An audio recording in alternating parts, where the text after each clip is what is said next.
proud warrior standing, fat with the milk of the land, offering your bounty freely, guardian round the edges, comforting warmth from winter's cold. Quick moving anchor, bring me back to earth. Hi folks, we are in this amazing location today. We are in the Great House in Llantyrt Major. I'm going to show you around a little bit and then we're going to go up into the garden and see what we can find.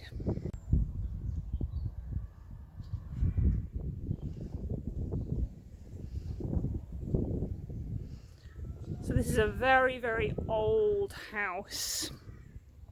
Got a lot of history on it, and you can come and stay here as well. You can hire rooms to come and stay. You can come here for events as well. So we'll go through to the gardens now. Look at this amazing room as well. You can come and have evening tea here. And then you come up into these fabulous gardens.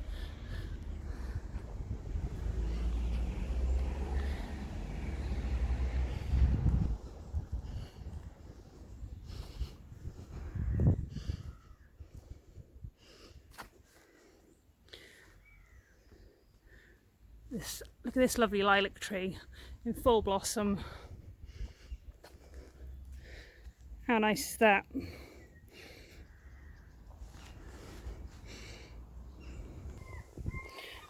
One of my favourites here, an apple tree in full blossom there.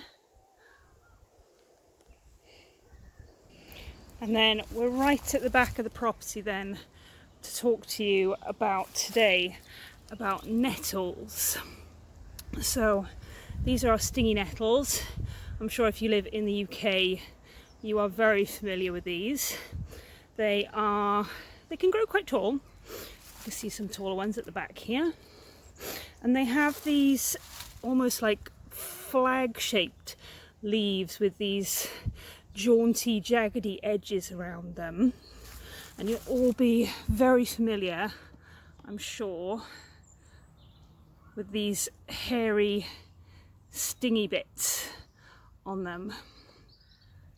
Now these, if you were to get a microscope out, they're almost like little hypodermic needles, and when you brush up against them they inject a chemical called formic acid into the skin. So for science I am going to demonstrate.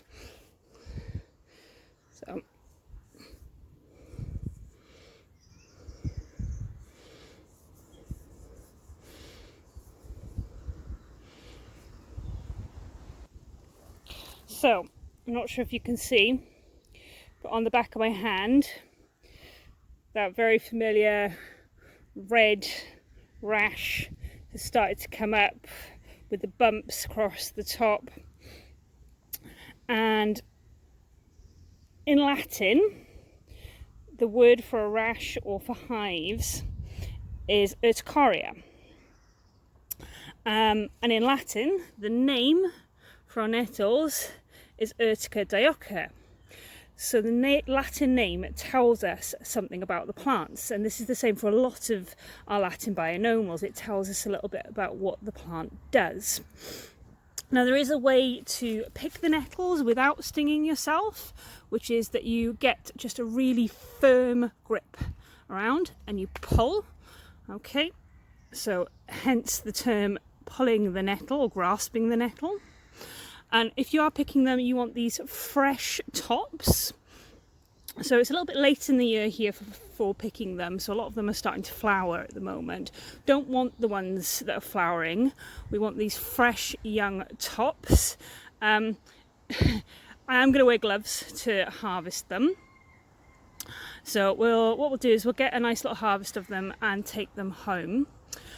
Now, nettles are one of the first plants that come up in barren ground and in ground that has been radiated and all sorts of things like that. And what it does is it fixes nitrogen into the soil, and it's also packed with lots of vitamins, like loads of iron in nettles, as well as other vitamins. It's just absolutely vitamin rich. So I find that as well as replenishing the land, it's also really good for replenishing us as well. So for people that are feeling really depleted and low and just a bit,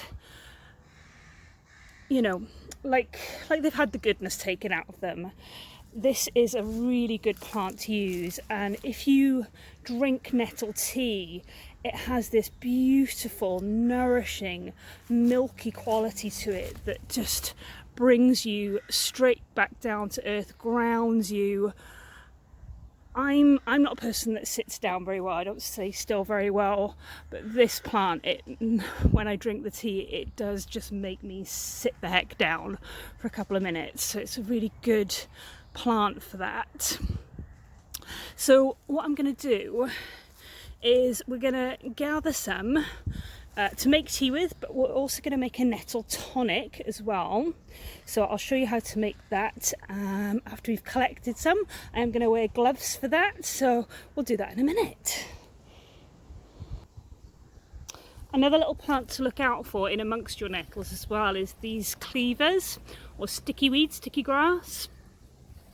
So you'll probably be familiar with this from childhood. It sticks onto your clothes like that, and this is a wonderful lymphatic plant, really good for popping in some water to help clear everything out. So that's your cleavers.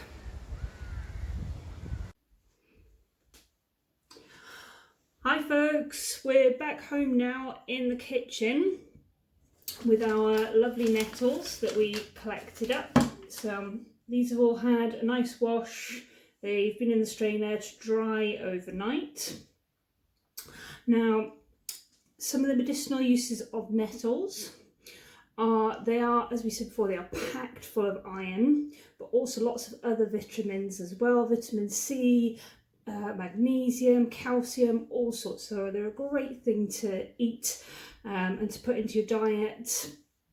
But we're going to use them today in an iron tonic. So these are used in medicinal uses to help with low iron. Now, obviously, if you have low iron, get it checked out by the doctor. But this is something that you can take to help with that if you want to. Other uses of nettle as well are, so you remember that this caused our rash, our urtica, on the back of the hand. So what this does, when it does that, is it produces a histamine response in the body. And that encourages the body then to produce its own natural antihistamines. So they're really, really good for helping with allergies and particularly hay fever. So early in the spring, if you start eating your nettles, drinking your nettles, taking your nettles on a regular basis, it'll help with your hay fever throughout the season as well. All the parts of the nettle can be used. So in the summer, the seeds are used to help with adrenal tonics, so for adrenal fatigue and things like that. And the roots are used to help in herbal medicine with things like prostatic hyperplasia and things like that. So really lots of medicinal uses. But as I said, today we're going to do an iron tonic. And the recipe we're going to use is from a herbalist called Christopher Hedley. Christopher Hedley is a much loved herbalist who's taught lots and lots of well-respected herbalists that are out there. I have two of his books with his wife Non Shaw in the house. Now, I've looked through both of these and I can't actually find the recipe that we're going to use today in either of these, but they are very, very good books. So I'll pop the recipe in the comments as well if that's helpful. But what we're going to need today is, we're going to need obviously our nettles, we're going to need some oranges, We're going to need some red wine. So you can use any old red wine. This is just left over from a drink I had on the weekend. Now the recipe calls for dried apricots. I don't actually have any lying around, so I'm going to improvise and we're going to use some dried fruits instead. So in the meantime, we're going to pop some of these nettles into a cup as well, so we can have a cup of nettle tea after we're done. So we'll pop that on first.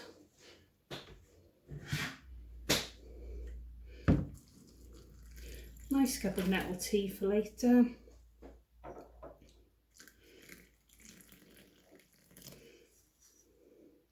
Cover that up and we'll come back to it when it's done. And then we'll get on with our iron tonic. So, nice clean jar. So we're going to pack the nice clean jar with our nettles. Now the reason for the oranges is that citrus helps to absorb the iron. So we're going to pop this in to help with that iron absorption in the body. And this is another reason for using a liquid tonic rather than a tablet for your iron, because your body absorbs it better from a liquid preparation than from a tablet preparation. And tonic wines have been a thing in history for hundreds of years. You can still buy tonic wines in the supermarket if you go and look for them. They are still there, and the wine's going to act as an extractor, so it's going to help to extract all the goodness from the plant material.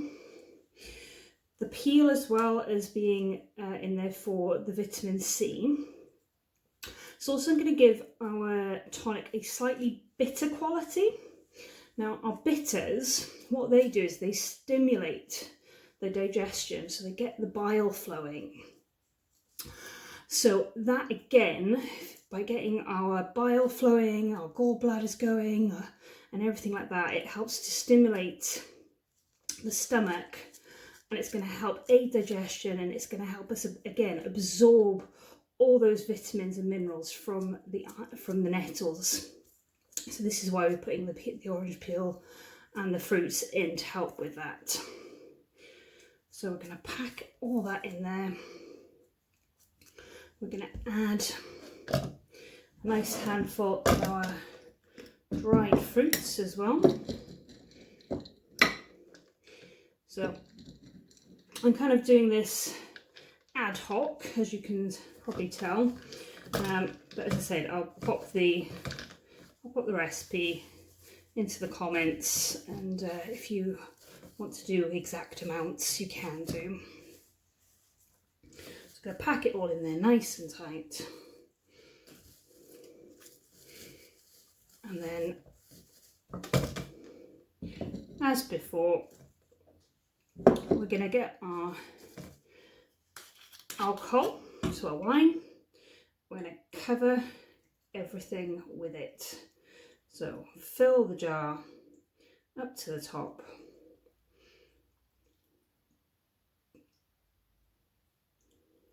That's it. We'll grab a spoon and give it all a bit of a squidge. It's the technical term, a squidge. And then what we're going to do is we're going to seal this now. I'm going to leave it for about 2 weeks. So we'll leave it for about 2 weeks, strain it off, and then once we've strained it off, you can just then take it throughout the day in little amounts, and that's your iron tonic. So that was our iron tonic, all ready to be strained off in 2 weeks. So I hope you've enjoyed today, folks. I'm gonna sit and enjoy some of our nettle tea, and I'll see you on the next one. Let me know if you've enjoyed making things, if you've enjoyed watching me making things. leave some comments as well. I'd really love to hear from you all, and I'll see you on the next one. Thanks.